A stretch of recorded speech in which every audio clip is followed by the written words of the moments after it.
गावडे सरांना 2 महिन्यापूर्वी वेदिकासाठी अमृत ज्यूस दिले होते. तर वेदिकाला काय त्रास होता, काय प्रॉब्लेम होता आणि तिला कसा रिझल्ट मिळालाय हे आपण उमेश सरांकडून ऐकूया. उमेश सर, काय त्रास होता तुझा?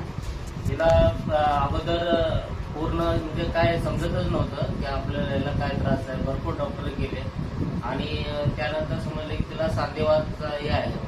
कोणता सांधेवात? सांधेवात ते पहिलं हड्डीतला जॉईंट सांधेवात असं डॉक्टरनं सांगितलं. त्याच्यावरती भरपूर ट्रीटमेंट दिली डॉक्टरनं, पण त्याने काही फरक नाही होता पडला थोडा. त्यानंतर समजलं की रक्तातला सांधेवात आहे. रक्तातला सांधेवात असल्यानंतर त्याला कम्प्लीट आता 2 वर्ष तिला डॉक्टरकडे ट्रीटमेंट चालूच होती आणि तिला म्हणजे ट्रीटमेंट चालू होती तोपर्यंत थोडंसं चांगलं वाटत होतं, पण ट्रीटमेंट संपली की परत ते त्रास व्हायचा. मग त्रास म्हणजे काय नेमकं व्हायचं? त्रास म्हणजे चालताना बसताना त्याला होत नव्हता. असं चालताना